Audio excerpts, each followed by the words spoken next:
Assalamualaikum warahmatullahi wabarakatuh. Sampurasun. Halo Sobat Abdi semuanya. Ketemu lagi nih sama saya Kak Abdi Hilman Hariri dari Bimbel Tridaya saya.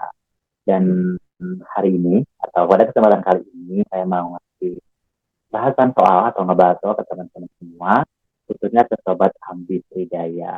Teks eksposisi nih karena kebetulan untuk seri keempat ini di dalam soal 1 sampai nomor 20 itu akan disediakan 3 teks dan teks tersebut itu semuanya berkaitan dengan teks eksposisi ya. Jadi teman-teman, oke, kita lihat dulu ke soal nomor 1.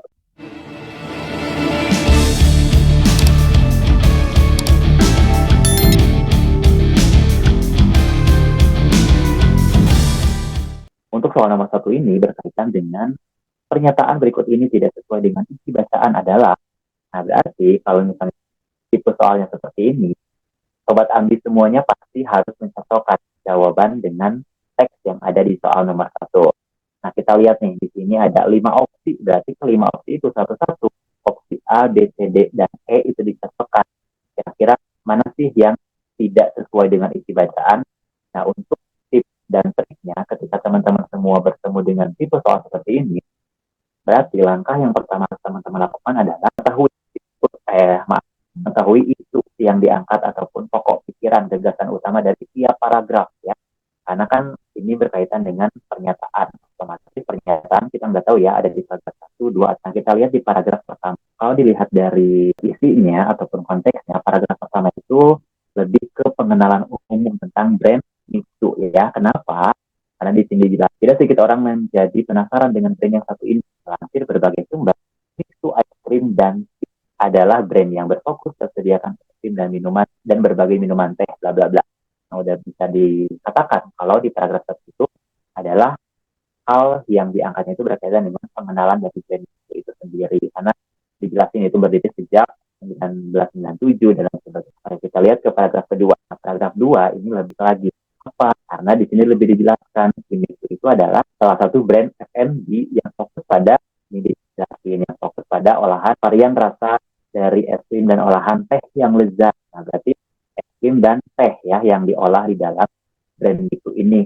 Dan tidak hanya itu, di paragraf kedua dijelasin lagi tentang ini karena ada beberapa kalimat yang menjelaskan tentang Mixu adalah telah memiliki banyak cabang. Nah, berarti salah satu yang dibicarakan di dalam paragraf kedua juga adalah kalau brand Mixu ini adalah brand yang udah menyebar luas ke seluruh dunia. Salah satunya di Indonesia. Terus dijelasin juga adalah siapa sih pencetus dari brand Mixu ini. Nah, itu kan lebih dijelasin lebih detail. Dan paragraf terakhir atau paragraf ketiga ini dijelaskan tentang pendapatan dari Mixu ini seberapa gitu ya, ataupun komisi yang didapat dari hasil penjualan itu berapa. Nah, kita udah tahu nih paragraf 1 tentang pengenalan brand itu, paragraf kedua tentang latar belakang siapa yang mendirikan itu sampai bisa berada di seluruh Indonesia gitu ya. Dan yang terakhir itu berkaitan dengan pendapatan yang dihasilkan dari penjualan itu ada berapa. Udah kita dapat 3 poin utama. Kita balik lagi ke soal nomor 1. Kalau dilihat di poin A atau opsi A ini dijelaskan banyak orang yang penasaran dengan brand itu sudah jelas ya, itu ada di soal, ada di paragraf kedua yang pertama karena itu menjadi bahan perbincangan orang lain. Banyak orang yang penasaran. Selanjutnya, Mixu telah memiliki banyak gerai yang tersebar di berbagai negara di dunia. Itu ada di paragraf kedua ya. Selanjutnya, Mixu jadi perbincangan warganet sudah jelas tadi ya karena Mixu ini udah ada tersebar di berbagai dunia, otomatis jadi perbincangan warganet. Yang D, warganet menganggap brand ini salah satu yang sangat enak. Apakah betul?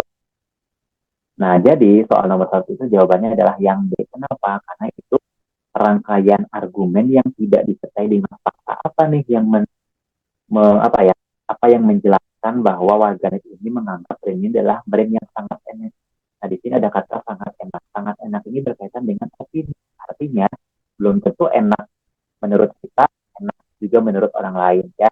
Jadi jawaban soal nomor 1 itu adalah yang D. Nah, untuk lebih jelasnya, untuk memverifikasi jawaban, ini bisa kita lihat yang A itu ada di kalimat 3, yang B ada di kalimat 5, yang C ada di kalimat 2, dan yang E itu ada di kalimat 6.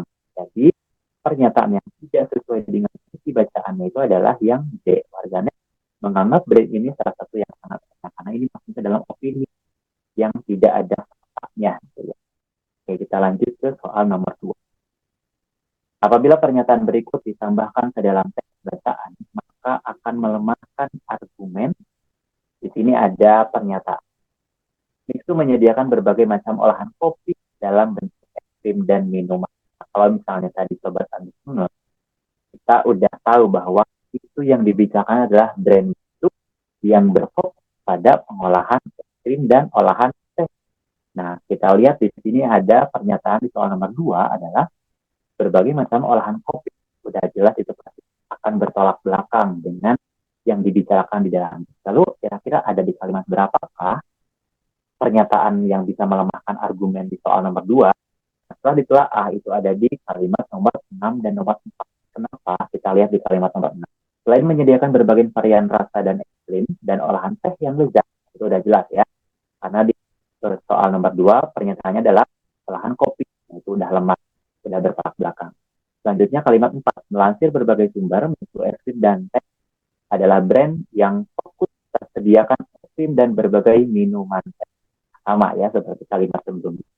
Jadi udah jelas jawabannya adalah yang D, ada di kalimat nomor 6 dan nomor. Selanjutnya soal nomor 3. Konjungsi yang tepat untuk melengkapi bagian rumpang dalam kalimat 20 adalah, nah kita lihat di kalimat ke-20 ini ada di awal kalimat. Berarti konjungsi yang digunakan adalah konjungsi antar kalimat atau menyambungkan ataupun menghubungkan kalimat satu dengan kalimat yang lain. Berarti kata kuncinya ada di kalimat sebelumnya, yaitu di kalimat nomor 19.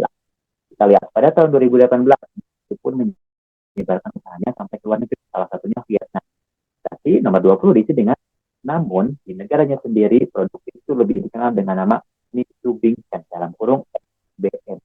Itu ya, karena ada apa ya, konjungsi namun ini merupakan konjungsi yang menandakan kalimat pertentangan. Nah, ada pertentangan ya, kalau di 19 itu kan secara umum namanya Mixu, tapi ya namun di negaranya sendiri Mixu itu lebih dikenal dengan nama Mixu Bingchen. Jadi jawabannya adalah yang D ya, dengan menggunakan konjungsi. Selanjutnya soal nomor, kalimat yang tepat untuk dijadikan kalimat pembuka paragraf teks bacaan di atas adalah, nah kalau tadi teman-teman udah di kalimat pertama itu kan masih rumpang ya, masih kosong.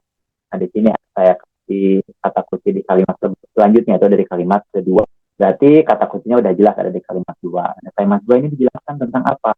Pasalnya sebagian besar warganet menganggap brand yang satu ini memiliki cabang banyak dan tersebar di seluruh Indonesia. Nah udah jelas pasti ada hubungan sebab akibat antara kalimat 1 dan kalimat 2. Udah jelas, berarti jawabannya adalah yang A ya, yaitu belakangan ini brand es krim bernama Mixu menjadi perbincangan hangat warganet Indonesia.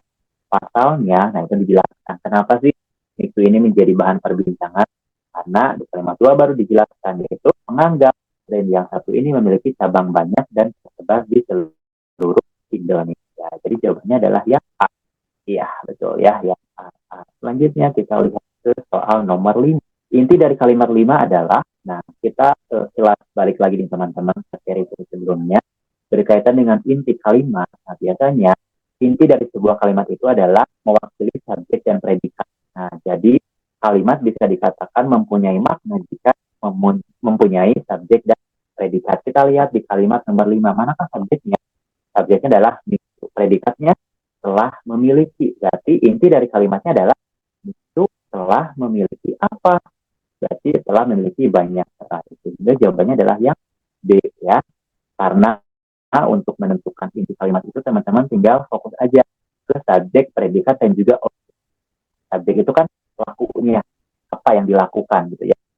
Sedangkan predikat itu adalah kata kerja ataupun yang mewakili hal yang dilakukan oleh si subjek, dan objeknya itu adalah yang dikenai pekerjaan. Jadi selanjutnya ke soal nomor 6. Hubungan antara kalimat 11 dan kalimat 12. Nah, di sini jelaskan ada kalimat 11 dan 12. Kita baca dulu. Berdirinya brand ini tidak bisa dilepaskan dari sosok Yang Hong Chau. Laki-laki asal Cina memulai bisnisnya dengan modal awal sebesar 4.000 yuan atau 7 juta rupiah dari meminjam tabungan nenek. Nah, kalau misalnya dilihat, kalimat 11 dan 12 itu kan berdekatan. Nah, sama halnya dengan paragraf 1, paragraf 2, kalimat 1, kalimat 2. Nah, anggaplah ini adalah kalimat 1 dan kalimat 2. Kita lihat di opsi A. Kalimat 12 penyempitan kalimat 11. Apakah betul? Tidak ya. Karena kalimat 12 itu adalah menjelaskan siapa si Jang Hang Tao ini. Berarti lebih menjelaskan dari Jang Hang Tao. Jadi bukan menyempit ya, justru lebih melebar. Yang B, kalimat 12 merupakan kesimpulan kalimat 11. Apakah betul? Tidak ya. Kalimat 12 itu sudah jelas kalimat penjelas.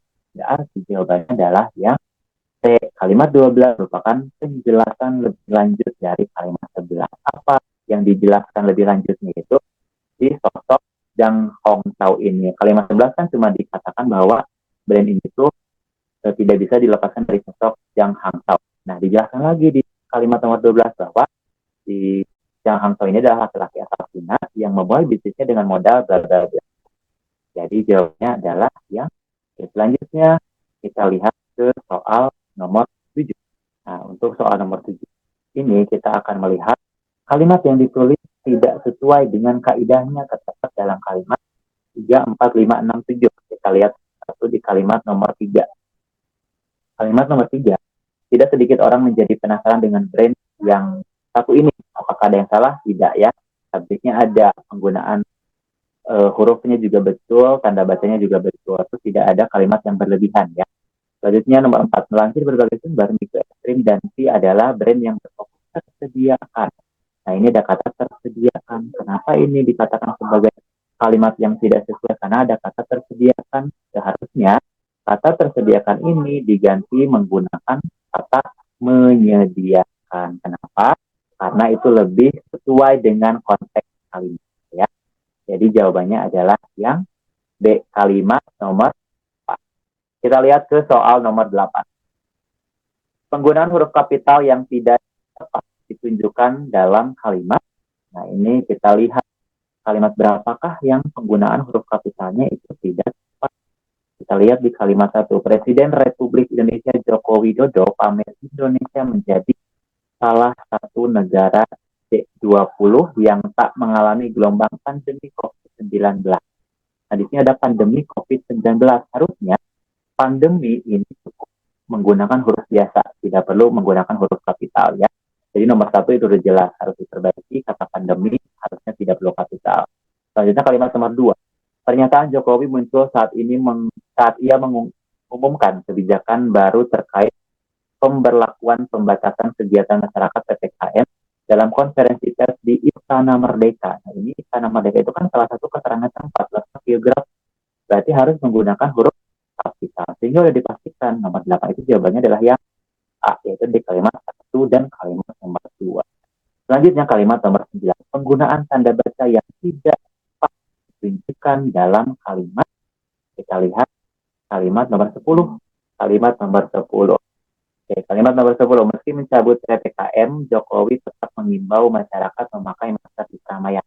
Itu kan tadi soal nomor 10 itu berkaitan dengan tanda baca. Nah, di kalimat 10 itu ada keterangan yang tidak menggunakan tanda baca koma, yaitu ada di kata meski mencabut PPKM. Nah, itu seharusnya menggunakan tanda baca koma. Setelah kata PPKM menggunakan tanda baca koma. Kenapa? Karena kan kalau misalnya keterangan disimpan di awal kalimat, setelah keterangan itu harus menggunakan kata ataupun tanda baca koma. Sehingga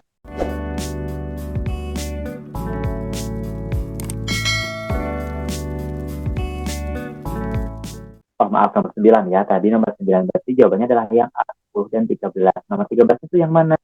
Nah, nomor 13-nya itu adalah ada di kalimat ini nih. Kemudian pada awal 2021 Jokowi menerapkan PPKM. Sama ya dengan kalimat nomor 10. Karena di sini kesalahannya itu adalah tidak memisahkan keterangan di awal kalimat yang perlu diberikan tanda baca koma. Jawabannya adalah yang A. Oke, kita lihat ke soal nomor 10 ya.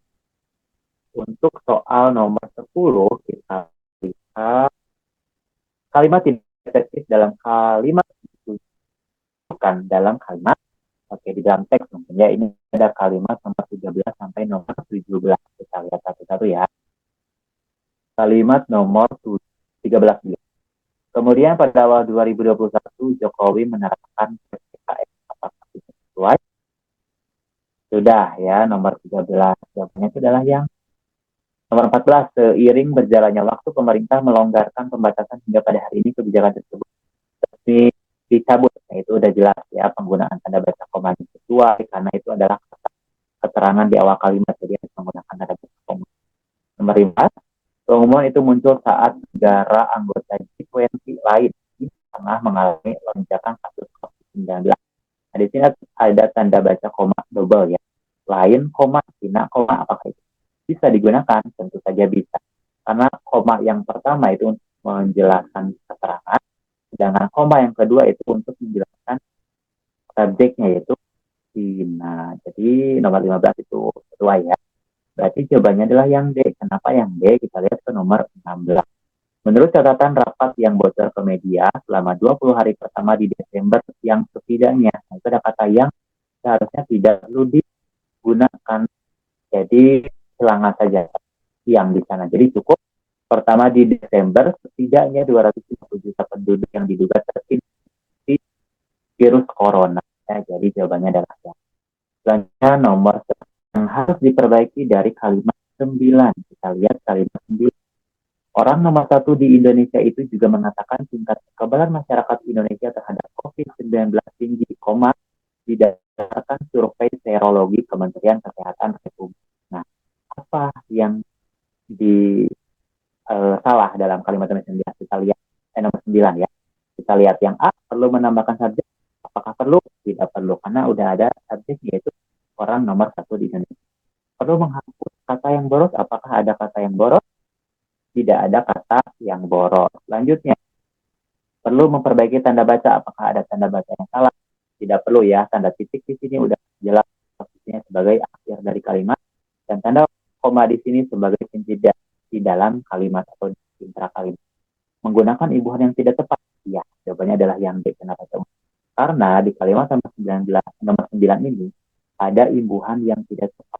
Itu ada kata didasarkan. Kenapa kata didasarkan ini kurang sesuai digunakan di kalimat nomor 9? Karena kata didasarkan ini seharusnya diganti menjadi kata berdasarkan. Nah, kalau misalnya nih kalimat 9 mau tetap menggunakan didasarkan, itu harus menggunakan tambahan kata yaitu didasarkan pada survei. Nah, itu baru bisa menggunakan. Tapi kalau misalnya mau diubah, berarti diubah menggunakan imbuhan berdasarkan. Jadi jawabannya adalah yang selanjutnya soal nomor 12. Konjungsi yang tepat untuk mengisi bagian rumpang dalam paragraf ketiga adalah, oke, di sini kita lihat paragraf rumpangnya itu ada di kalimat nomor 7. Dan lihat-lihat kalimat nomor 7 ini adalah konjungsinya ada di awal kalimat. Tapi menggunakan konjungsi antara kalimat untuk menghubungkan kalimat satu dengan kalimat lain. Berarti kata kuncinya ada di kalimat sebelumnya, yaitu di kalimat nomor 6. Kita lihat.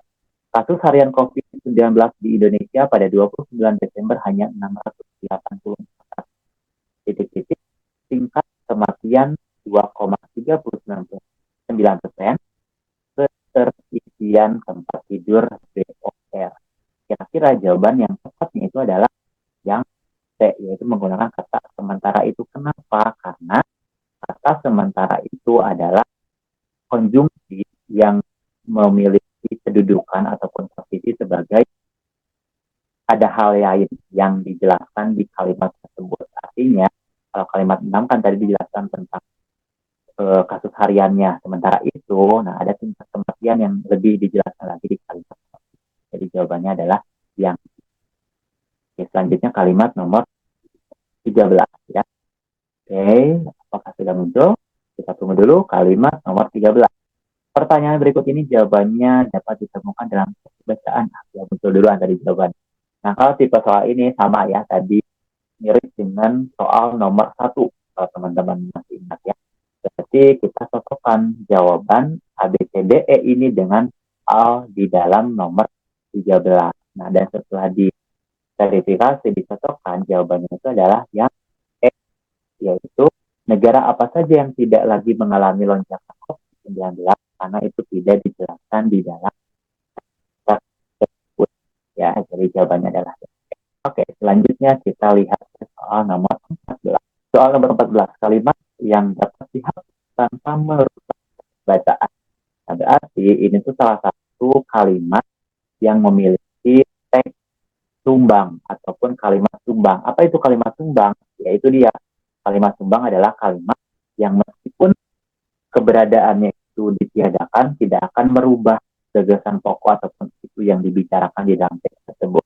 Nah, kalau kita lihat dari kalimat 9 sampai nomor 13, kalimat sumbangnya itu adalah ada di kalimat nomor 13. Kenapa? Karena kalimat 13 ini adalah kalimat yang sebenarnya tidak ditulis di dalam paragraf tersebut pun tidak akan mengubah makna ataupun isi ya dalam teks tersebut. Sehingga nomor 13 itu dikatakan sebagai kalimat yang sumbang. Jadi kalaupun dihapus itu tidak akan merubah teks makna dalam teks tersebut. Jadi jawabannya adalah yang. Selanjutnya, nah ini teks terakhir ya, atau teks yang ketiga.